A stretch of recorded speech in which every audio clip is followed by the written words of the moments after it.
Hello once again and welcome back to the Monch Hours podcast, where our purpose is to appreciate all things anime manga with fellow otakus and degenerate weebs just like yourself. I'm John, your host, and I'm here with my co-host, the miggity Mac Daddy, Jay Dizzle, Mr. Jordan. Jay Dizzle in the house. How you doing? Bars, bro. Bars on them. I'm good. Get some crisscross going on. Yeah, just getting settled in though. You know. Yeah. Took last week off. Had to move, so that process is always terrible. I don't think there's ever been a single move in the history of anyone moving that has been fun. You know? No, I agree. It's probably one of the worst things ever. I mean, all right. Well, let's not exaggerate. That's some first world like privileged shit to say the worst thing ever, but it's pretty crappy, dude. I mean, you got to move across the damn ocean. Oh yeah, I don't even have my car yet, dude. I'll be in San Diego this week sometime. Are you going to San Diego to pick it up, or how yeah, you doing? Gotta fly out there and then drive back. Damn. I know. That sucks. Anyways, this week we're talking about Attack on Titan. We're going to keep it short and sweet because, of course, it is Super Bowl Sunday at the time of this recording, and it should start in about a couple hours here, 1 to 2 to 3 hours. So, Attack on Titan, and then we'll jump into some of the manga that we've read this week, catching up for Jujutsu Kaisen, My Hero, and anything else that comes across our mind. So we'll crack a cold one and cue the intro. Welcome to the Monch Hours podcast, where we consume manga and anime with pleasure. Crack a cold one and enjoy the show.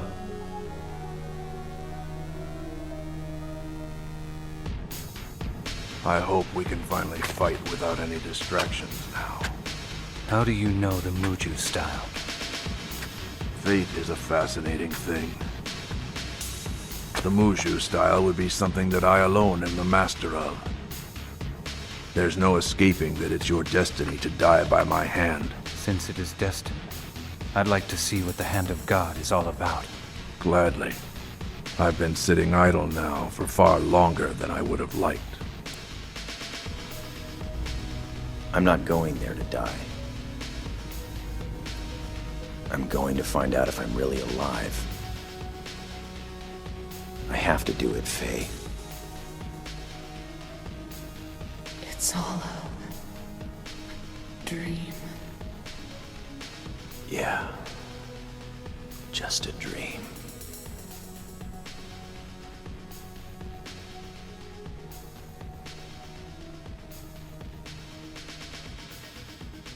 And we're back.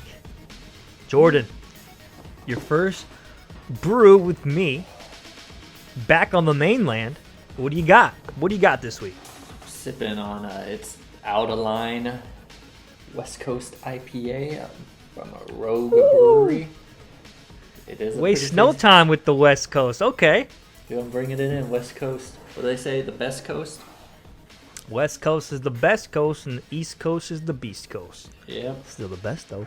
But yeah, it's pretty tasty. I haven't drank too many the West Coast IPAs recently. Sticking to the hazies, you know, the chowdery, but yeah, love me a little hot bomb, a little feels like I'm licking some pine cones. You know what I mean? Okay, well, this guy's coming in with the verbiage this week, the imagery. Oh yeah, it's popping out of his mind, dude. Out of line. Hey, guess you ain't out of pocket. Whatever that means, bro. What you sipping on? This week I got Rongo. I got a hazy IPA. Boom, bada bing, bada boom. Tarantula Brewing Company, Thousand Oaks, right here up the grade. You already know. Look at that can. Hazy, making me lazy on a Sunday afternoon. We were chilling in the park. Keep going. Just waiting for the sun to go down. Ooh. It was me, Shop Roller, and the homies. A lot of shade of brown. All right. You know, Sunday afternoon, baby. I'm sampling that, bro. I'll put it up. If I wouldn't get DCA'd, I would put it on the what is it? The podcast. Let me see. Sunday afternoon. I think something by Cherry Hill Gang or something like that. You know what I'm talking about? Sunday afternoon. Why isn't that song? Yeah, I don't know, bro. Yeah, Light a Shade of Brown on Sunday afternoon. I'd probably know it if I hear it. Yeah, just type it in. Because now I thought that's like one of the most noticeable hooks ever. But you know. I think it was just your rendition's kind of jarring to me. I'm listening to it right now, so I had to put it out there. Okay, well, you guys got a free falsetto serenade on Sunday here from me, so. Got a little concert action. So you guys know what I'm talking about, put in the comments. If I'll shout you out, you know, because obviously Jordan didn't know, and dude, I'm gonna give you the benefit of the doubt because you were island living, but now you're on the West Coast again, so you better step it up. All right, won't happen. Blood in, blood out.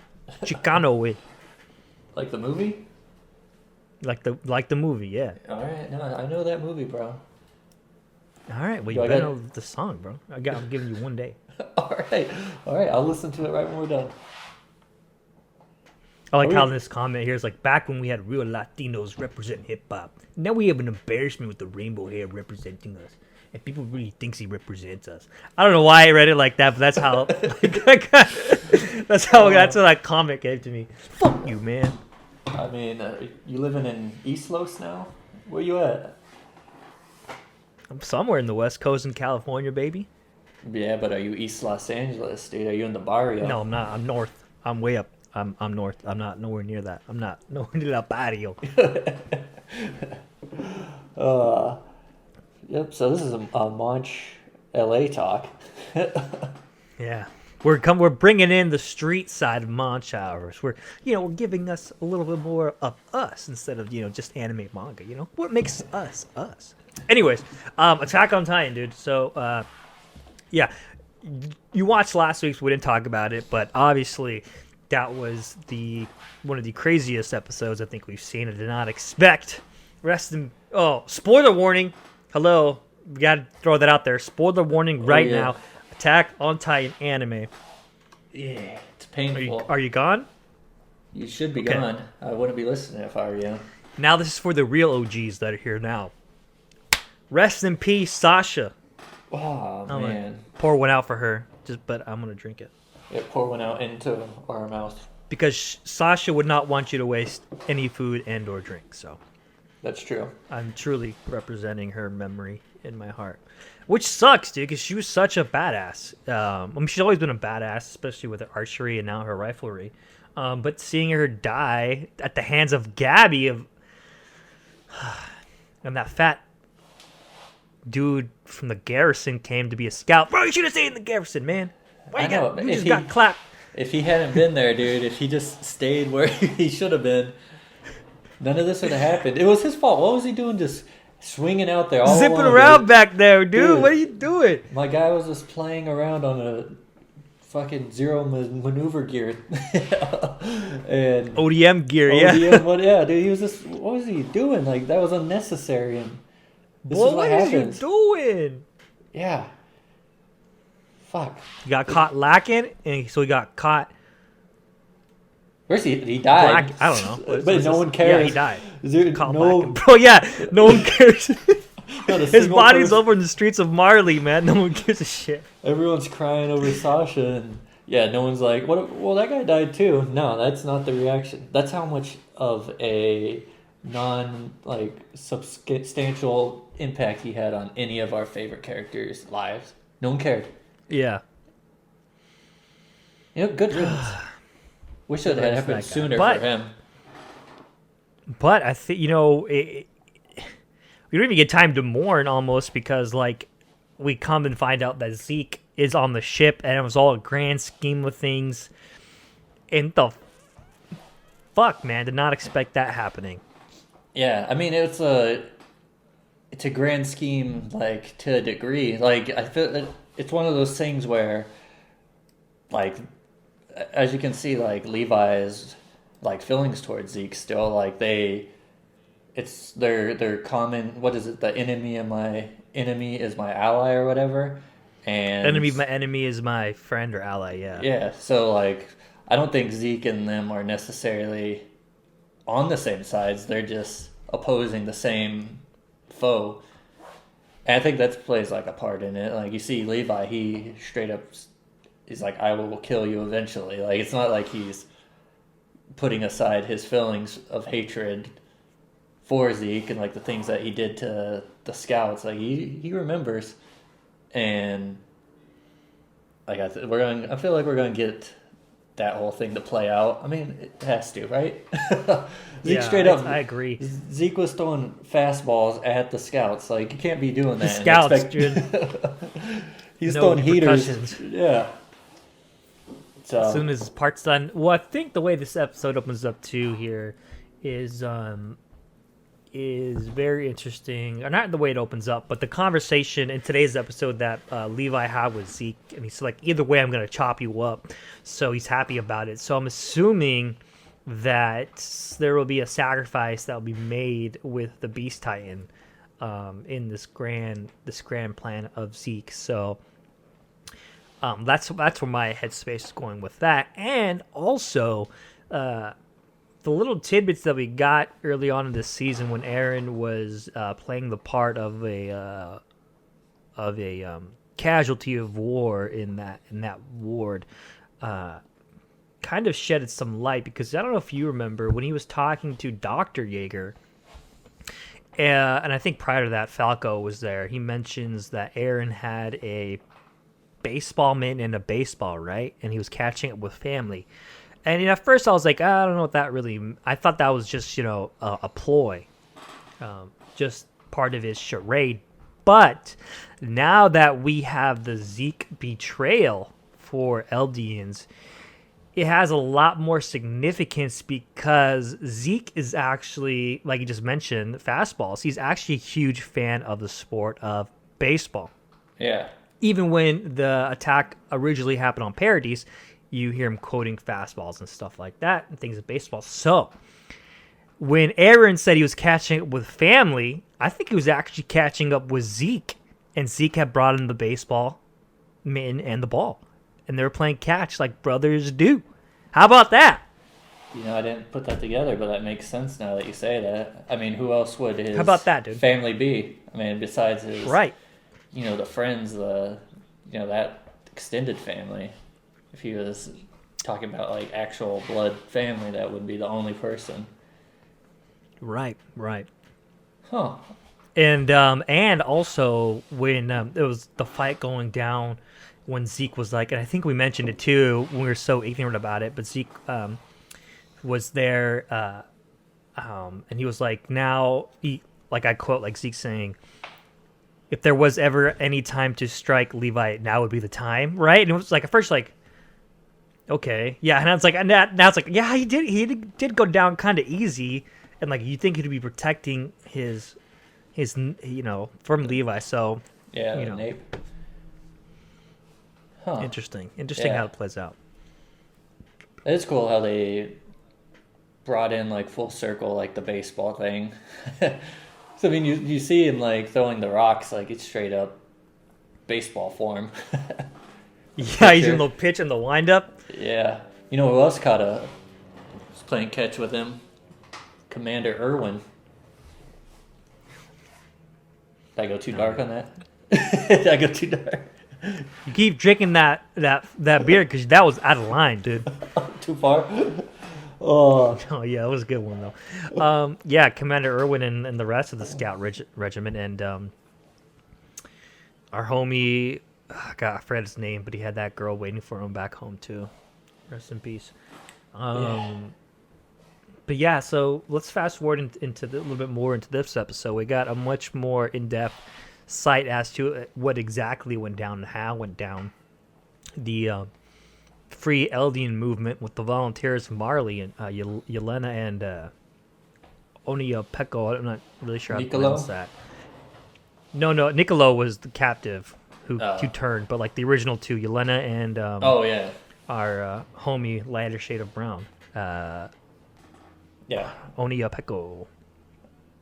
Which I thought was really cool how, you know, I mean, with the times as they are now and the BLM movement and the movement towards, you know, racial equality, Sasha is the one to ask, you know, wait, why is your skin dark? And he says, oh, you know, kind of just like, it was really cool. I thought it was a really cool way to do it. And then it never really occurred to me that that would be the first time they saw someone with darker skin. And then also, they also heard the ideology of a god in that world. So I thought that was really interesting. And I would expect it to play a pretty big part on Armin's kind of rationale. Yeah, true. That is interesting. Yeah, I mean, all the characters have just been like your typical, like, got that like typical German look. Even like names and whatnot. You know, it's been the theme. Eren Yeager. Yeah. Yeah. So, yeah, that was interesting. I like how he answered. He was like, "Well, the creator thought it'd be more interesting, a world more interesting with people." A mix. Yeah, a mix of people. That's true. Yeah. Like I thought that was like a really good way. Yeah, just like a simple, like not too deep connection. It was just like, you know, we're all the same. We just want to be interesting, right? Yeah.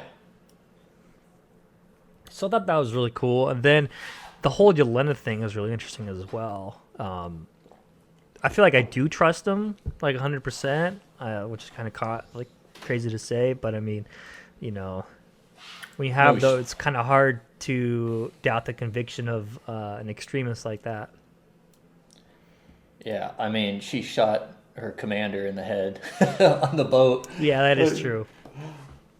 I mean, that could be, I guess, you could argue either way. Like, if she's willing to shoot someone like that, it's cold blood. You could argue for her loyalty for one side or her ease of betrayal for the other.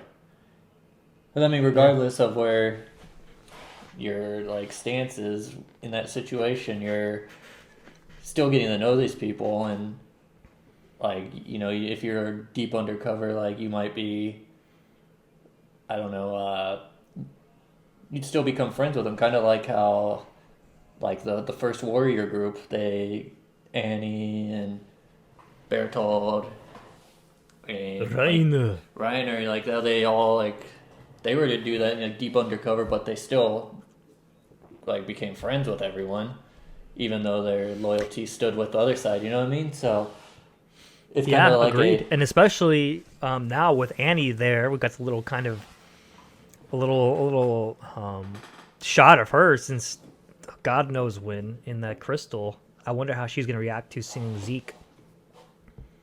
You know, I feel like she will. I think I kind of mentioned that she's on the side of. She's always on the winning side or the side of survival. So I could see her choosing to be like, what would you call that? The all Eldian movement now. Yeah, I guess so. I mean, it'd be all of them to united. The free Eldians. The United Free Eldian Front. Oh, hello. The Eldian United Front. Yeah, let's go with that. But and man, it's sad too. You know, seeing Niccolo. You know, obviously have feelings for Sasha. It's just crazy, man. This was an all-around just really melancholy episode. Somber. Yeah, I mean, but Attack on Titan this past fucking week, so. Yeah, that whole scene where they're in the graveyard and, like, you can tell, like, everyone knows that Niccolo had feelings for her, and they're like, they apologize to him, and he's like, why? Like, all I did was cook her food. And then, like, he kind of brings up to them, like, I mean, they had been friends since the beginning. They're the day ones. And, like, asked Connie, like, how do you feel? Knowing that, like, how close they were. And, like, just Connie's reaction was, he is like, we were like twins. He's like, so I just feel like half of me is missing now. And just which is really, damn, that single statement really hits hard. Especially with Connie, and I think Connie and Sasha kind of had a similar upbringing too. We discovered in some of the earlier episodes, and there was that season or the arc where we got into like Sasha's backstory about her being like the Force and a hunter, and then Connie's backstory with like his mom or grandma turning into a Titan, like at his old house too. So I think they're similar in terms of like they both came from like a smallish town and that small community, and that's why they had that twin relationship. And I think it's such a good way of just summarizing their relationship together with one another. Yeah. I want to like touch on when you see Falco and Gabby like Joe, man, that anger that Gabby holds is this. It's Aaron. It's Aaron. It's a younger Aaron. Yeah, it's like Aaron reincarnate, and it's like scary to see it from like a different perspective, because when you're watching him in the beginning, like when we're following his story from episode 1, like you're behind him, you're rooting for him, and now we're on the opposite end, same character basically, just a different situation, but right, we're like against her, and you're like, they're basically the mirror image of each other, but how were we rooting for one, but now we're like against this one just because like the people that we care about, and like we could say like Sasha was our friend, and absolutely we've been watching it for so long, just that relationship, like she's the enemy now, Gabby, but in another story she could be the hero, like Aaron. Yeah, I just like the more I see this playing out like week by week, I'm expecting there to be some dire situation where eventually Gabby and Falco square off with one another. Yeah. Well, but I don't. Yeah, I mean, I really can't say. This is Attack on Titan after all. Shingeki no Kyojin, and people fucking die in a moment's notice with no remorse. Just like Sasha, just like Petra, just like Erwin, just like so many of our fallen comrades. Man. We need to have some lobster dinner tonight. Memory of Sasha. For Super Bowl, memory for Sasha. Yeah, well, I'm drinking. Like I said, man, I'm cheers to her. I'm having a lot of meat, man. It just doesn't. Damn, man. I like legit got fucked up last week, like on Sasha's death. Did you? Because and I'm obviously my disposition currently today doesn't mirror that effectively, but. Yeah, it sucked, and it sucked not being able to talk to it about it with you. And like, I realized that our podcast is actually like a podcast. We connect with the people, but it's also for me. Like when we don't do it, I'm like I lose like event session and some like therapy talking about this shit, because I was like sitting in my thoughts alone, and like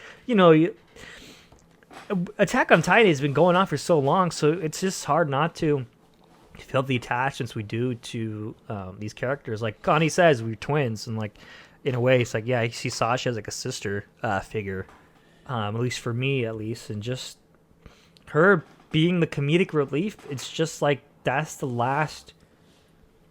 she was like the last shred of happiness, like just blissful, ignorant happiness in the Attack on Titan universe.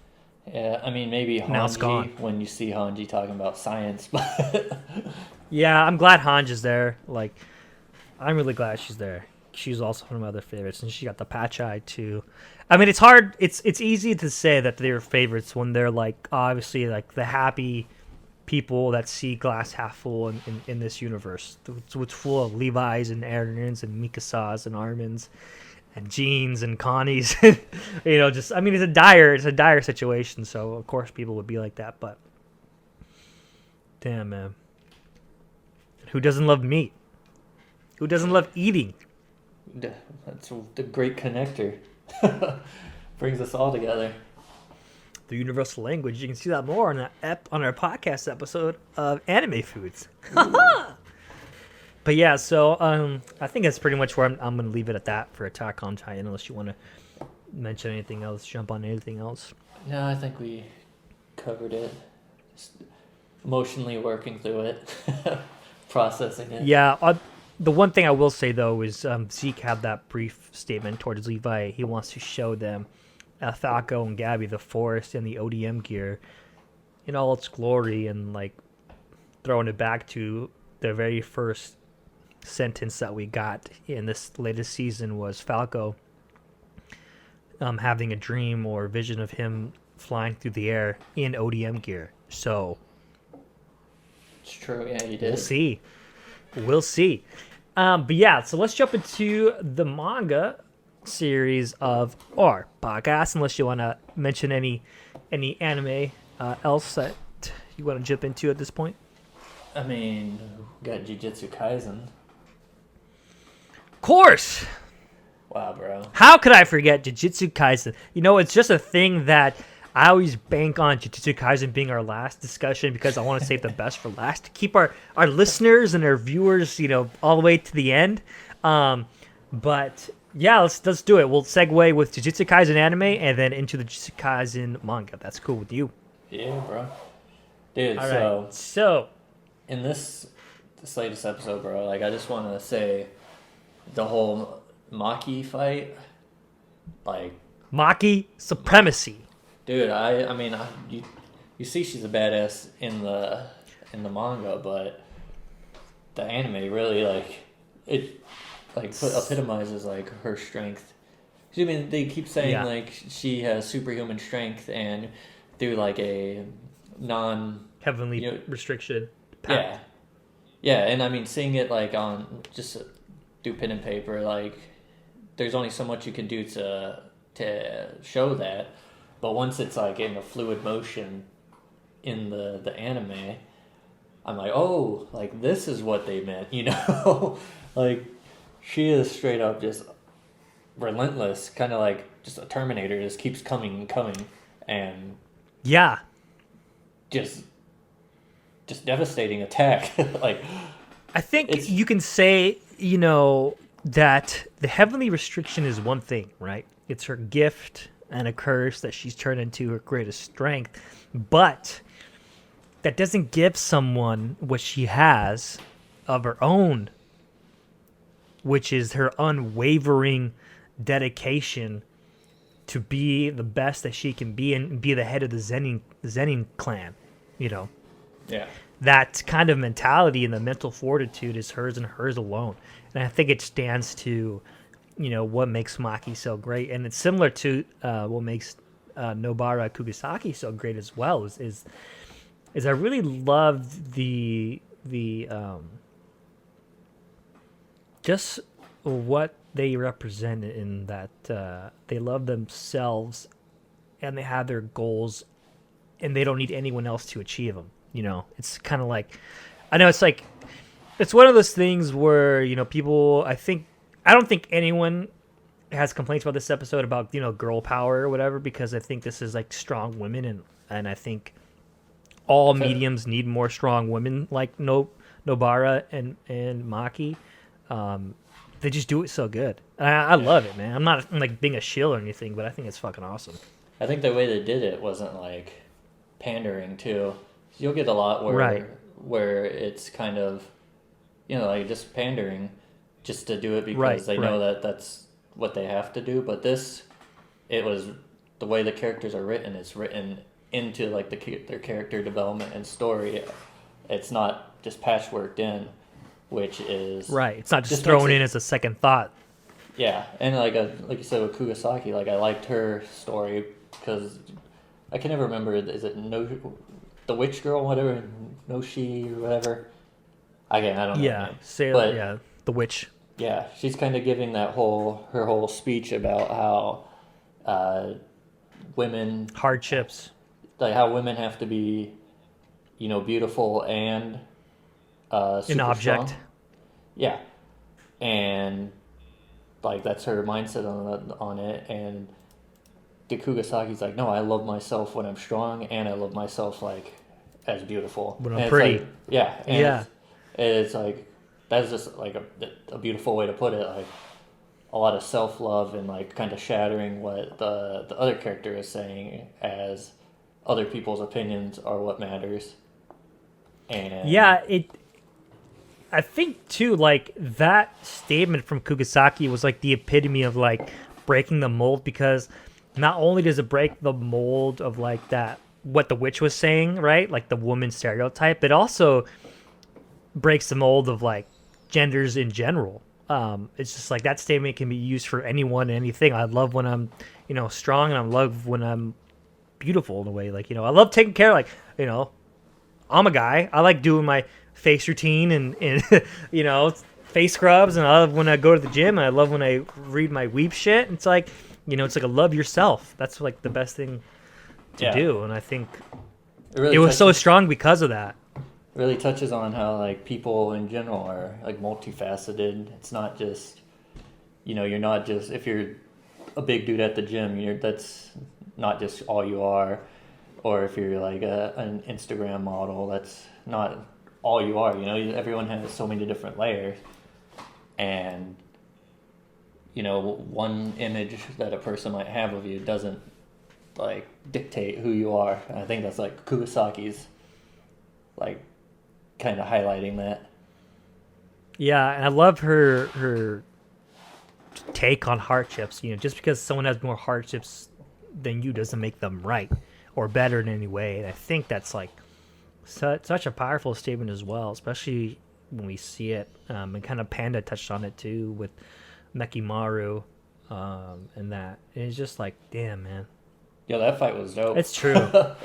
Yeah, all of it was fucking. I mean, okay, animation is like on a fucking another level. Like, I understand Mappa is like doing both Attack on Titan and Jujutsu Kaisen, but dude, I'm giving this all. The win of the week is Jujutsu Kaisen with this fight. With these fights, I should say. I mean, it's strange, I was just thinking about this the other day. I had this thought in my head where it's like, if the one day that I do have a kid, right, and if she turns out to be a daughter, I'm going to name her Maki, because every Maki in whatever series is just a badass. I guess they just grow into that name. And so it's like, you're Maki. This is going to be your name. And you're going to be a fucking badass. Because like, if you like Maki in Fire Force, just the top of my head, she's a fucking badass too. You need to test this theory. Go out. I'm going to look up all the Makis here. That'll be my project. Well, I need you to do like an actual, just have a kid. And Deep dive? No, like you actually have to do your own. Oh, have a kid? Nah, Yeah. not yet. In a bit. We need you to do this in-depth, 18-year. That's going to be you first, man. That's going to be you first. Hey, Jordan's wife.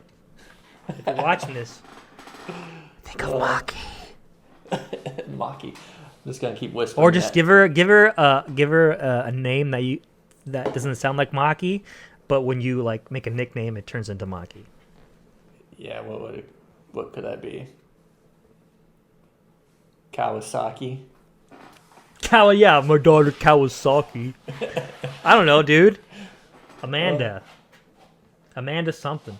Amanda Bynes show. Anyways, Jujutsu Kaisen anime, fantastic.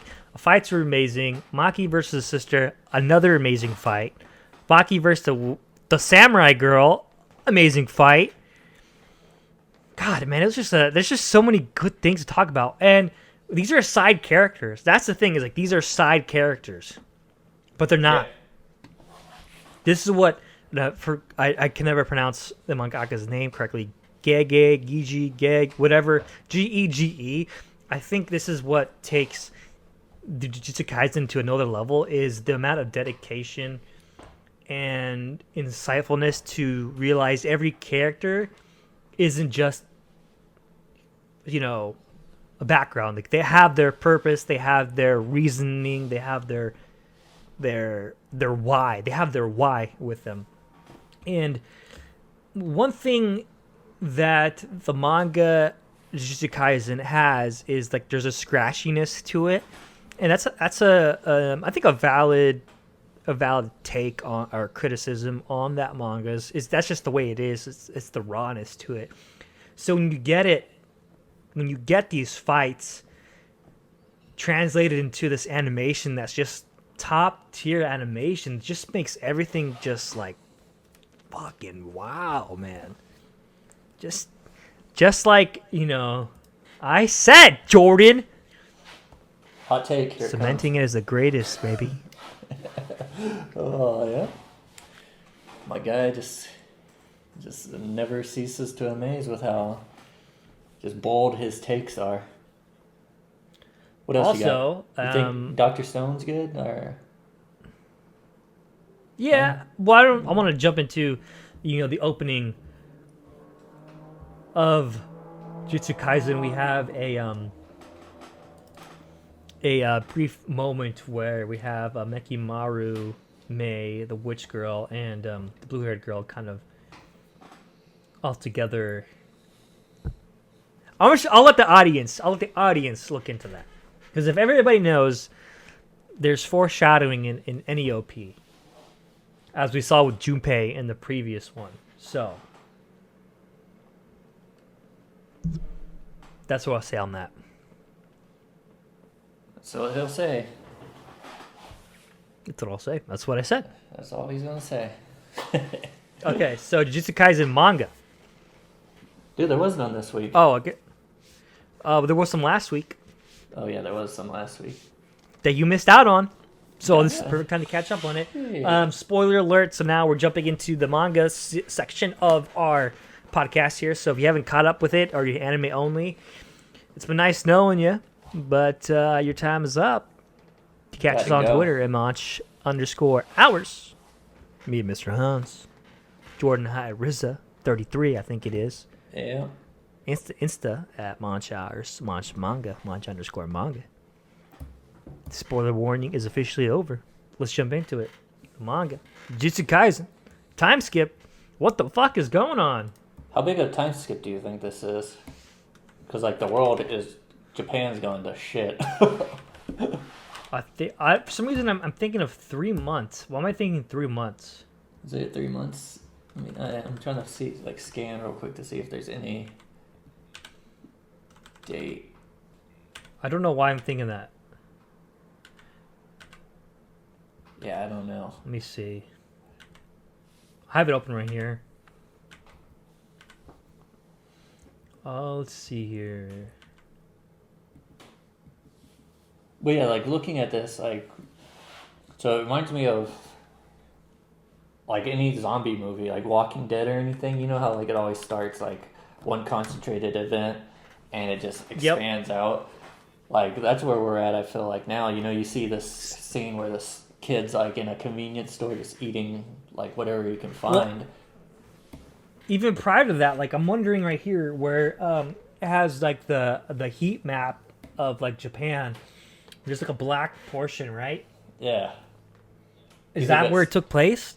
I think that's where it all took place. Because they talk about what is it? Yeah, it zooms out. Again, I just mentioned about the scratchiness, right? Yeah. And we have all this commotion of just insanity of these comments in the convenience store, like you mentioned. I'll let you finish up on that. Yeah, well, I was just pointing out, you got that kid. He's alone, obviously. He wasn't able to get out of the infected zone, air quotes, whatever you want to call it. Ground zero, yeah. And you see, he's kind of he sees this cursed spirit, and he's not really fazed by it. He's kind of having a conversation with it.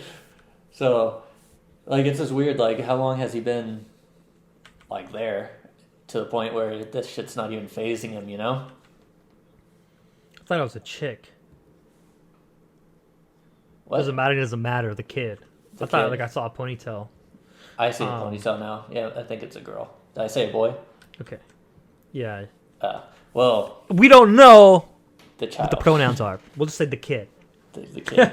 We'll just say the kid. It's like Baby Yoda. Yeah, dude, this is so this panel that you mentioned is so creepy, man. This is like so Junji Ito-ish, right? Like that's the vibe I got from this, like spirit coming out and Yeah, they're just like peeking creepy. around the corner. Like, it's a creep. Yeah. Oh man. But yeah, then dude, this new sorcerer, is this the dude who they were always referencing, like the third year, fourth year, whatever, who wasn't at Yes. any of just the super badass. The super badass, He's yeah. finally. And I've been holding off on reading the 0 point chapters, the 0.1, 2, 3, and 4, because it covers this guy and a little bit of like Gojo and Geto. Gotcha. I think I'm going to jump into it because I think this would be the perfect time to get into this backstory. I think that this is what it was prefacing here. I mean, dude, he takes out a freaking... Wait, I actually want to know what happens. So, okay, he kills the demon, right? Or he injures it. And then the demon, like, wakes up, or the curse, I should say, wakes up and, like, tries to lunge at him. And then it goes splat.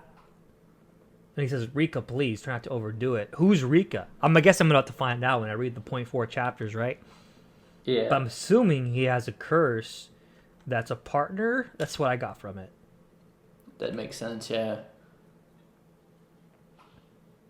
But he looks freaking cool. He's badass, obviously. Yep, and And what I wanted to... Oh, go ahead. well, I was just going to point out the fact, like, everyone kind of tied to this event, he's kind of like the cleaner now. I mean, he's tasked with, spoilers, he's got to kill Itadori. And then you see, like, everyone, like, tied to that, the principal sentenced to death. You got Gojo, like, sentenced to stay in his cube. Like, they were quick to put all the blame on that group right there, Right. And yeah, just the fact that, I don't know, I feel like there's some kind of semblance of, I don't know, it's just an interesting scenario to use, Gojo's former or still, I don't know, like apprentice to kill like his new disciple, I don't know if there's something poetic about that. It's it is. The kinship is obviously super strong, but it's so crazy. Like this, like how massive is Sakana's like domain, dude? Isn't it like it's a domain that transcends domains, if I remember correctly? Like it's not limited to the space that usual domains are limited to. Yeah. It's so insane. I want to like obviously read back on the chapters, because so much happened. And like just this brief introduction, like obviously we have a time skip, right, where it says Satoru Gojo is an accomplice of the Shibuya incident. The Shibuya incident already sounds fucking awesome, right? And permanently exiled from the Jujutsu world. Furthermore, removing his seal will be considered a criminal act.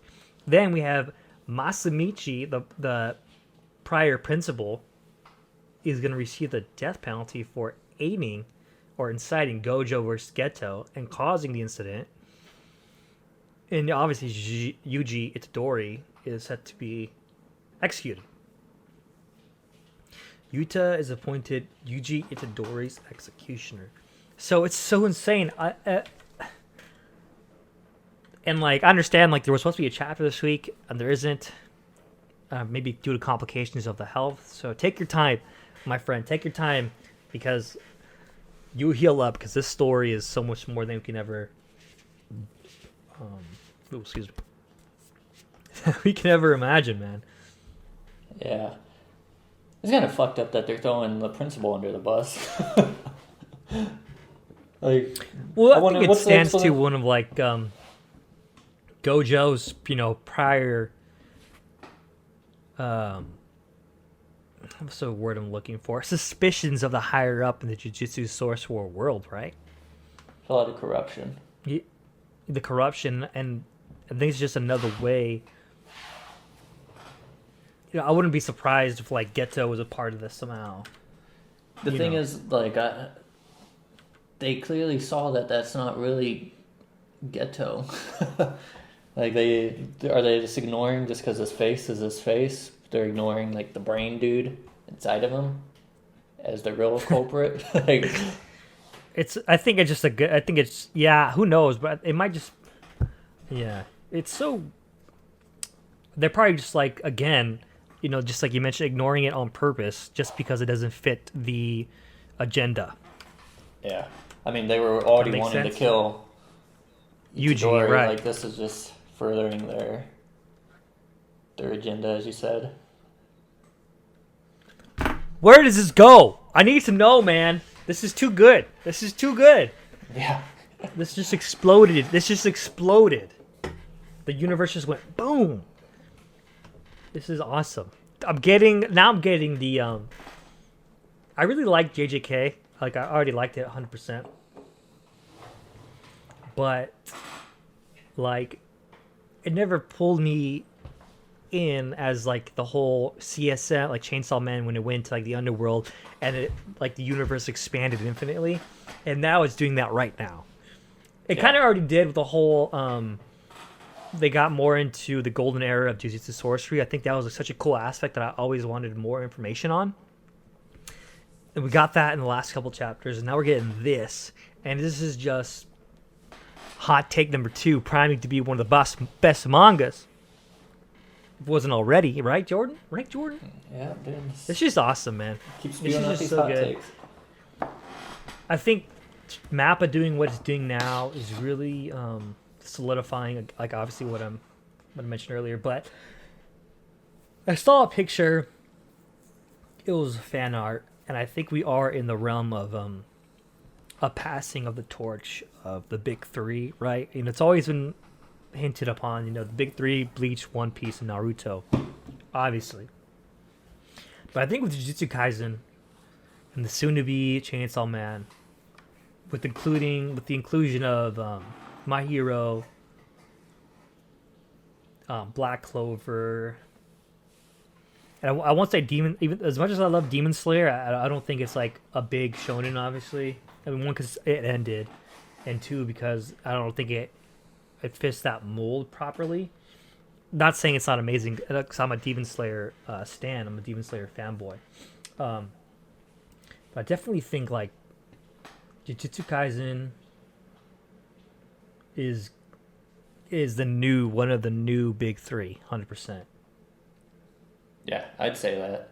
I mean, obviously, My Hero has cemented itself already, but that's a big fucking deal. Like, yeah, My Hero, Jujutsu Kaisen, and I feel like we have a couple other ones in there. Like, unfortunately, Boruto is gone. I feel like now it's like the big 5. I think JJK, My Hero, Black Clover, even though it has its criticisms, it's still a good series and it still has a lot of fandom to it. Chainsaw Man, when that comes out, that's gonna be fucking awesome. And I think there's like a 5th in there. I want to say, I just can't think of it right now. But what else are we reading?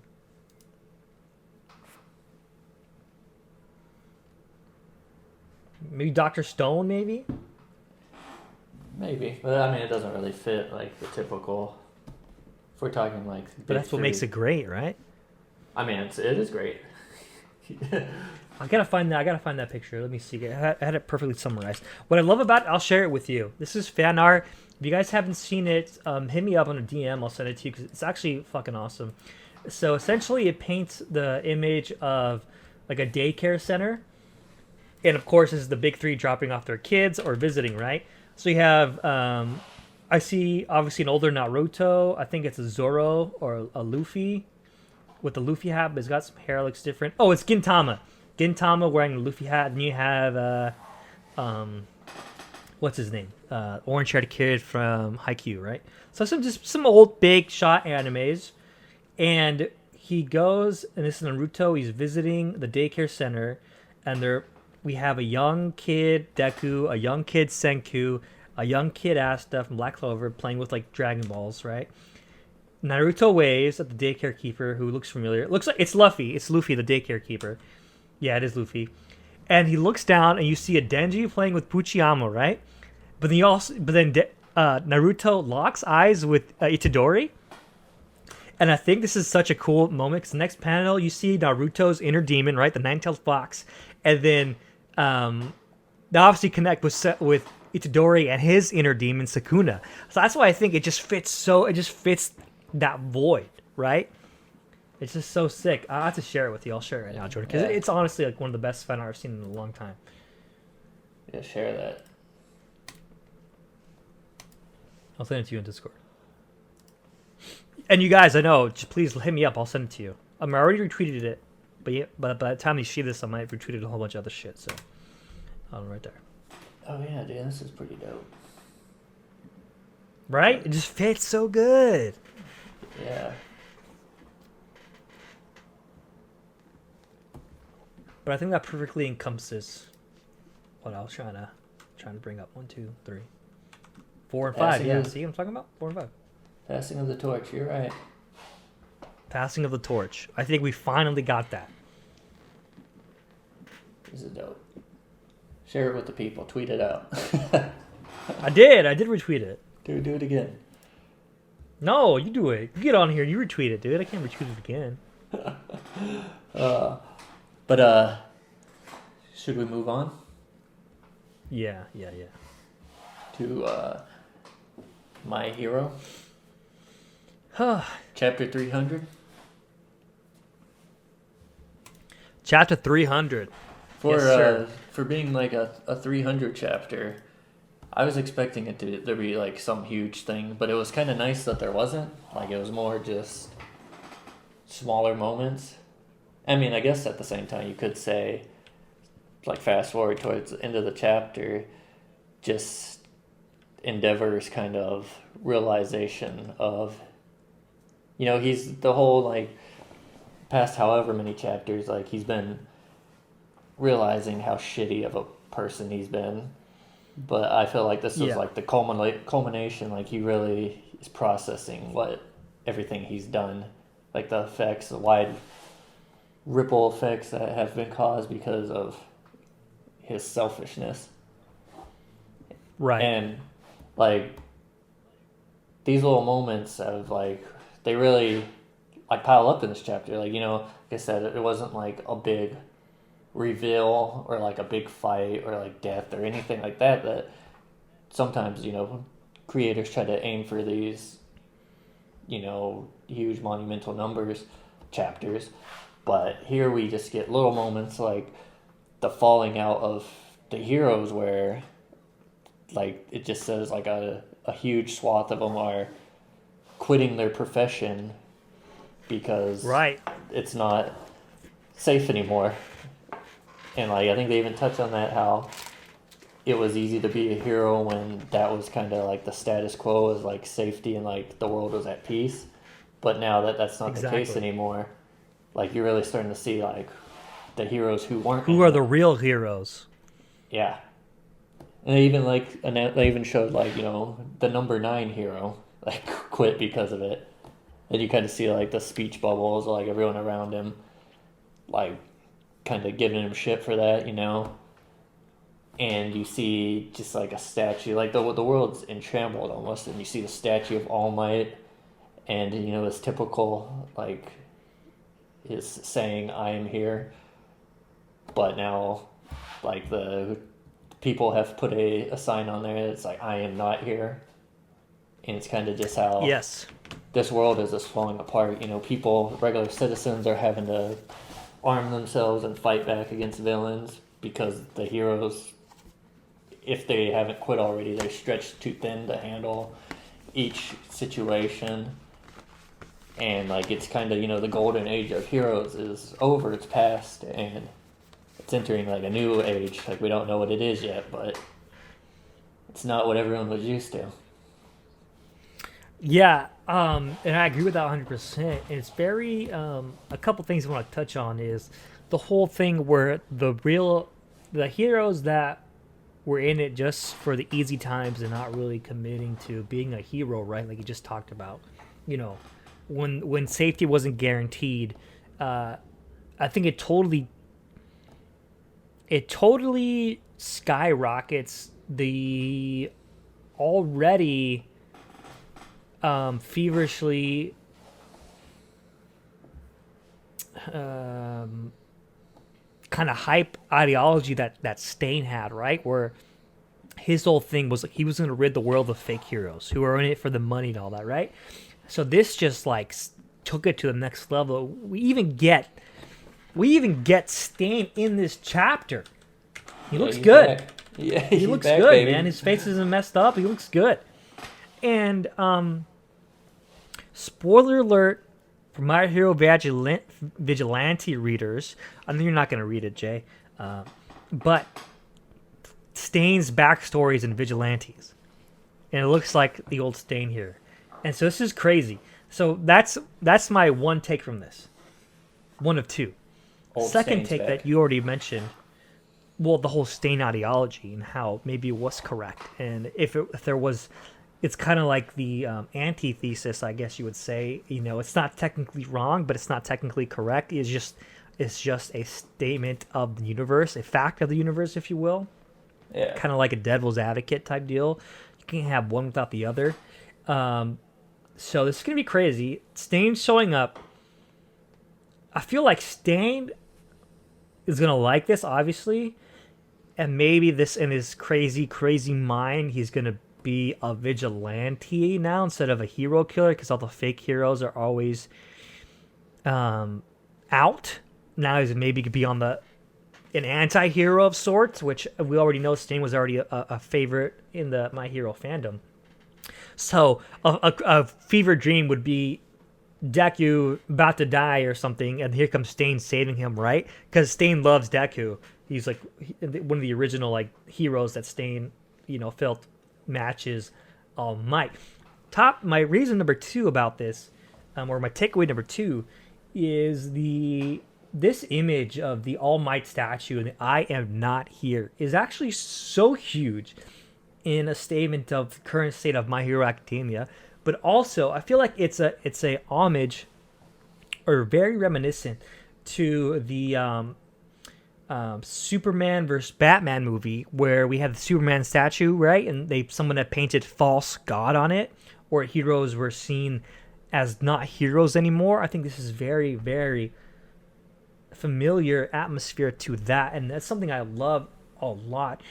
And we already know that Horikoshi is a fan of Western comics in general because of his previous manga cover arts were like homages like Venom and other comic book big title series as self. So I can't not look at this and not think of like Superman, because All Might was already the Superman of this world, and then to have this statue, I am not here, and then to think back about that movie where it had the Superman statue, false god, both are gone.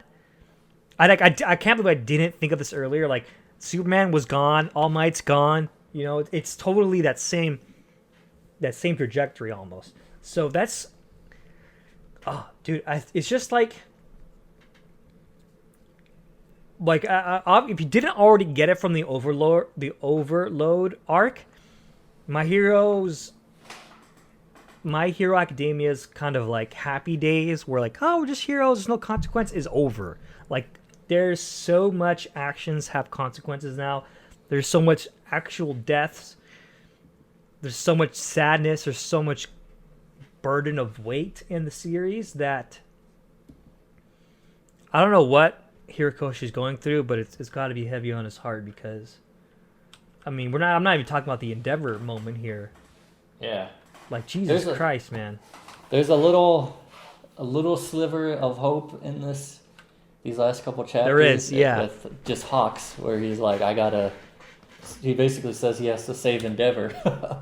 And it's not like he has to save him from, like some dire situation, but it's probably more he has to save his heart and like make him realize like he still is a inspiring hero. Because like in the last chapter, you see just out of blind luck, like Endeavor had entered into Hawk's childhood just through him being in a bad situation with his father being a villain and him not being able to go out, but he just like stumbled upon that Endeavor toy, and that became like his hope, and now he like sees he has to repay that in a way.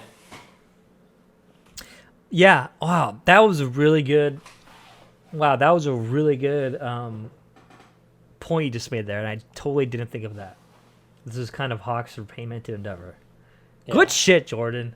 Holy shit, that's fucking awesome.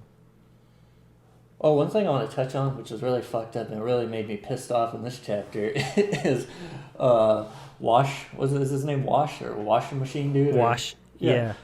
He's all rushing in. He's one of the heroes out there, still trying to be a hero. And he shows up at like the scene of an incident, and he's late to save the day. And like people just throw shit. He gets hit in the head with a frying pan.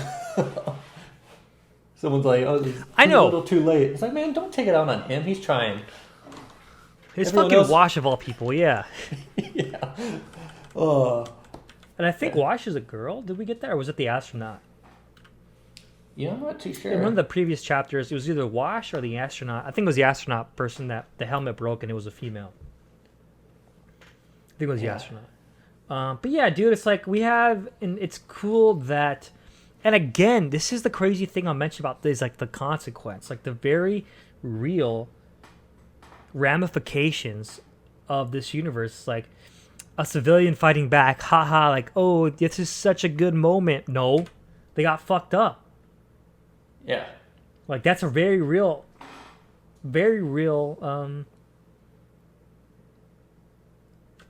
moment. Yeah, they didn't try and like the creator didn't try and make it be like the normal people rise up and defend themselves and succeed. No, it was, I mean, they tried. Yes, there's something in they that. They tried. I think they beat the one guy, the leader of the Cider House gang, but they still like the whole like. What's crazy is like the guy says, "Not on my watch," and this is obviously a building, and now it's destroyed. It's gone. There's nothing left of it. Yeah. There's real life consequences, and of course, like with Endeavor, like I don't want to skim over this, but because we're just past the hour mark, so we won't let it finish up on this one. I told him it was gonna be short. Haha, yeah, right. This is the fucking Monch Hours podcast. You already know what we do here, baby. Ramble. Yeah. Ramble on. But the Todoroki family is all together. Oh man, this is gonna be god, dude, I'm gonna be some good drama coming. Endeavor's faces in these last chapters is just haunting. A man whose mind is broken. His mind, body, and spirit is absolutely shattered. Yeah, you see him like he literally looks like he saw a ghost. I mean, first you get the panel where he's, crying, my heart, and you see, Todoroki sees him crying, and then, does he, slam the door? Slams the door closed? And, yeah. Yeah. I think Todoroki sees him crying, he opens it up, but then I'm assuming it's the brother probably shuts it. Yeah. Oh, maybe it is Todoroki that shuts it. Yeah, he's crying, we can't go in there. Yeah, you're right. That makes more sense in my head. And we're seeing him this, but this is the first time his family's seeing him in this way too. I mean, I think it's also just like the human psyche of as a boy, right? I can't say I've ever seen my dad cry. I'm not sure if you can ever say you've seen your dad cry. And if we did, I think we've had that very similar reaction of just complete shock and I don't want to be anywhere near this, right? Yeah. I mean, maybe your dad cried at your wedding, but that's a totally different thing. I don't think he did. I don't know if he did or not. I don't know if you did, Mr. Irishman, but you're really cool. Well, I gotta bleep that out. I'm so sorry. Don't worry, I'll bleep that out. I will make sure that wasn't good. Mr. Jordan's dad.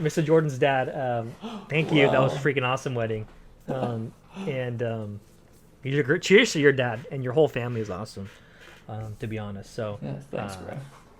Thank you. But yeah, we're just past the hour. I keep wanting to talk about Black Clover. So next week we're talking about Black Clover first, before any other manga panels. All right, we'll set aside time for your Black Clover, bro. Because Black Clover, and shout out to Aeroblast once again.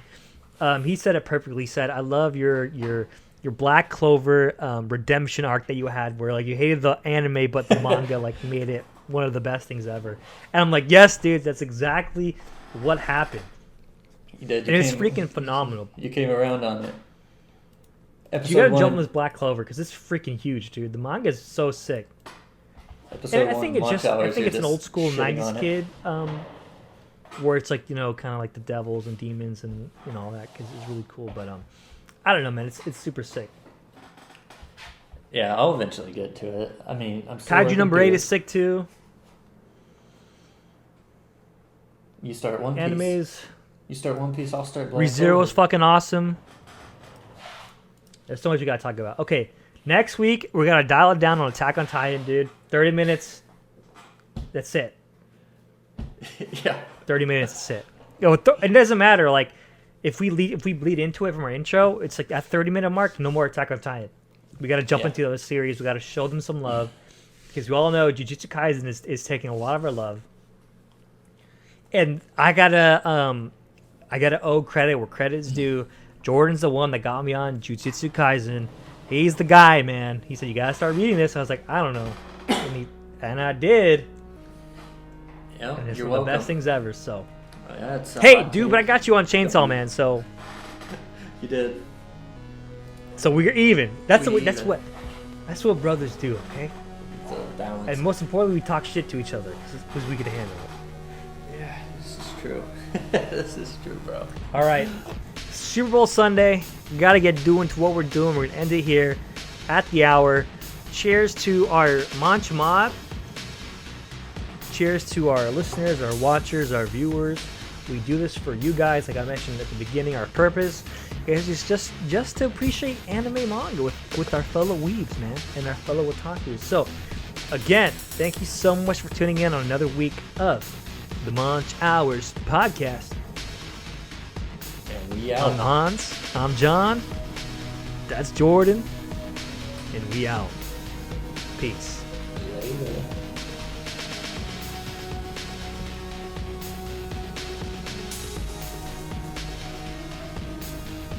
Thanks for watching. Till next time on Monch Hours.